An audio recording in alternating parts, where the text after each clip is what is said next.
Is equal to 1/√3। हमें tan a 1/√3 given है, तो हमें a की वैल्यू गिवन है। इसके लिए हमें एक ट्राइंगल बनाना पड़ेगा। ट्राइंगल में हम a को यहाँ पे लेंगे और देखो यहाँ पर हमें c भी है, तो c भी एक्यूटी लेंगे। इट मीन 90 डिग्री पे कौन सा एंगल होगा हमारा, b। हमें tan a के अकॉर्डिंग 1/√3 दिया हुआ है। 1/√3 क्या होता है, परपेंडिकुलर अपॉन बेस। तो a के लिए ये हो जाएगा आपका परपेंडिकुलर और ये आपका हो जाएगा बेस। अब हमें क्या फाइंड करना होगा, हाइपोटेन्यूज, क्योंकि कहीं ना कहीं जरूरत पड़ेगी, तो इसलिए हम पहले इसको हाइपोटेन्यूज को फाइंड कर लेते हैं। Hypotenuse square is equal to perpendicular square plus base square. Hypotenuse square is equal to 1 square plus √3 square. 1 का स्क्वायर 1 और किसी भी अंडर रूट का स्क्वायर अंडर रूट से स्क्वायर कैंसिल हो जाता है और ये 4 हो जाता है। तो ये हाइपोटेन्यूज स्क्वायर 4 है, तो h की वैल्यू क्या आएगी, 2 2 जा 4, क्योंकि 2 का स्क्वायर 4 होता है और स्क्वायर से square cancel, h is equal to 2। अब देखो हमें क्वेश्चन में sin a cos c cos a sin c cos a cos c, तो हमें इसका मतलब sin a sin c भी है और cos a cos c भी, तो हम इसे अलग से फाइंड करके रख लेते हैं। sin a sin c and cos a cos c, इसे यहाँ फाइंड कर लेते हैं। यहाँ पे फिर क्या करेंगे, सिर्फ वैल्यूज पुट कर देंगे।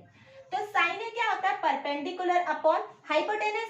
a के अकॉर्डिंग ये परपेंडिकुलर और ये आपका हाइपोटेन्यूज, यहाँ से फाइंड किया हमने।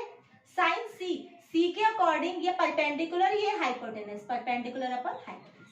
cos a का क्या होता है, बेस अपॉन हाइपोटेन्यूज, ये base hypotenuse, base upon hypotenuse. और cos c के लिए ये बेस हो जाएगा एंड दिस इज हाइपोटेन्यूज। तो सब में सेम ही रहेगी, हाइपोटेन्यूज कोई चेंज नहीं होता। अब यहाँ पे सिर्फ हम डायरेक्ट क्या करेंगे, वैल्यूज पुट कर देंगे। sin a 1/2 और जहाँ बीच में कोई साइन नहीं होता वो मल्टीप्लाई होता है। cos c is 1/2 plus cos a √3/2 into sin c √3/2। इसे 1 1 जा 1, 2 2 जा 4, √3 की √3 में मल्टीप्लाई करेंगे, क्या आएगा 3 और 2 2 जा 4, 3 आता है, अंडर रूट से अंडर रूट कैंसिल होता है अगर हम ट्वाइस करते हैं। 3 + 1 4/4 कट कर कैंसिल आउट करके आंसर 1। सेम यहाँ cos a √3/2 into cos c 1/2, sin a 1/2, sin c √3/2। तो आपका हो जाएगा √3/4 माइनस √3/4, तो this is your 0। This is, मैं आपको बोल रहा है in triangle PQR right angle at Q, PR plus QR is equals to 25, PQ is equals to 5. Determine the values of sin P, cos P, tan P. आपको value PQ is equals to 5। तो देखो मैंने question को इस तरह से लिया है, सिर्फ Q राइट एंगल लिया है, बाकी P और R को कहीं पे भी पुट कर दिया है। तो आपको PQ गिवन है 5 सेंटीमीटर, ठीक है। बाकी हमें एक वैल्यू निकालने के लिए 2 वैल्यूज पता होनी चाहिए, बट यहाँ पे मुझे सिर्फ क्या पता है, एक वैल्यू पता है। तो बाकी जो दूसरी वैल्यू है वो मैं यहाँ से लूंगी। आप चाहे तो QR की वैल्यू निकाल सकते हैं, आपकी मर्जी, आप PR की वैल्यू निकाल सकते हैं।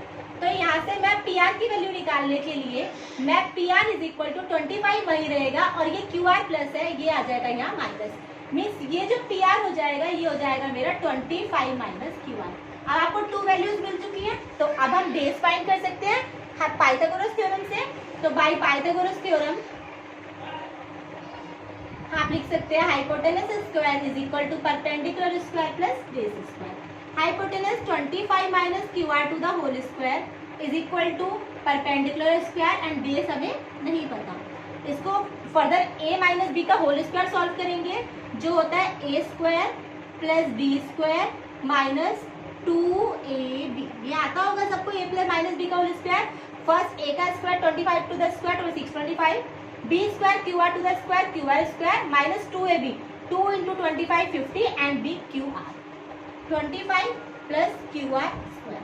अब देखो QR स्क्वायर से QR square because equal to में अगर सेम साइड में कोई डिजिट होती है तो हम उसको कैंसिल आउट कर देते हैं। प्लस QR स्क्वायर कैंसिल हो गया। अब आपकी वैल्यू आ गई है 625 minus 50 QR is equal to 25। आप 50 QR को उधर ले जाते हैं और 25 को उधर माइनस में ले आते हैं और 50 QR माइनस में उधर जाएगा, किस में आ जाएगा, प्लस में।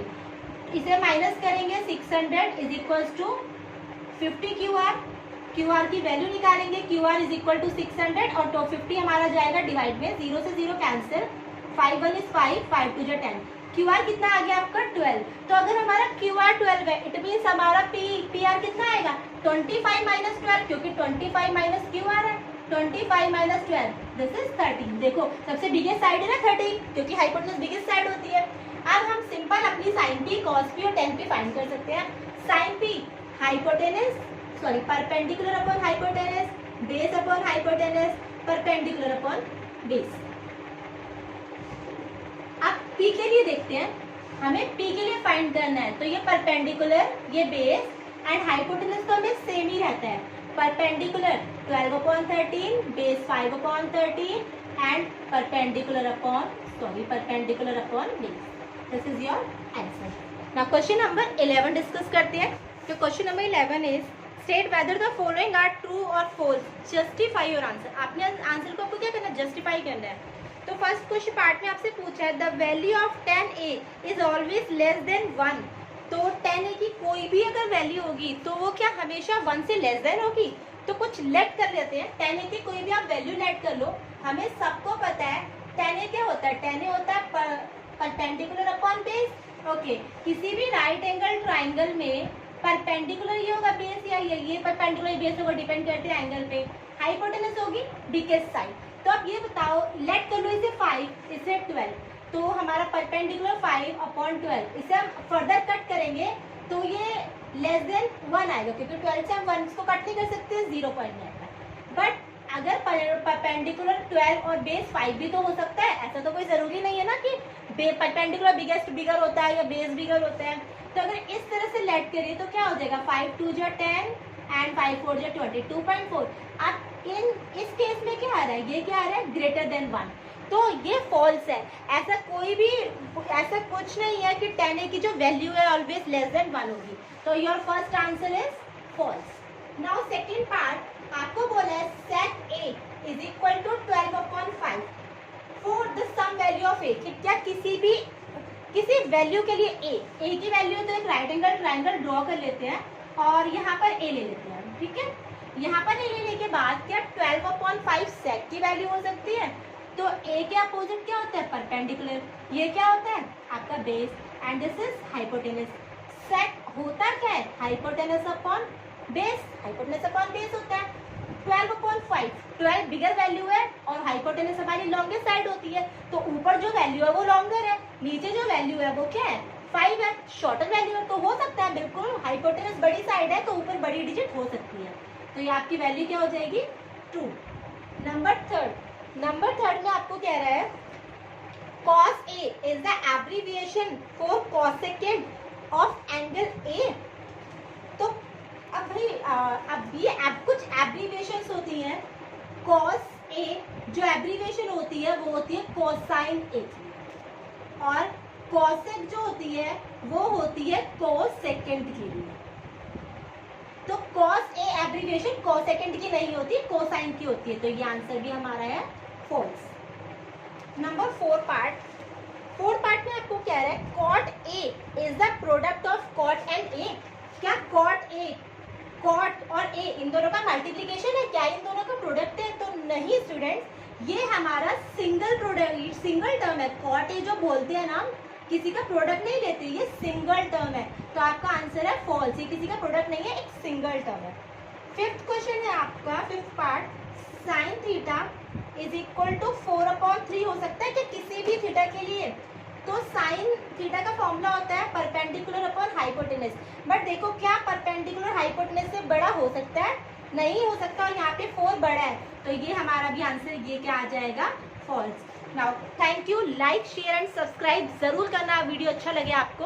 और नेक्स्ट वीडियो में 8.2 देखेंगे, बट उससे पहले हम 8.2 का बेसिक करेंगे। Thank you so much.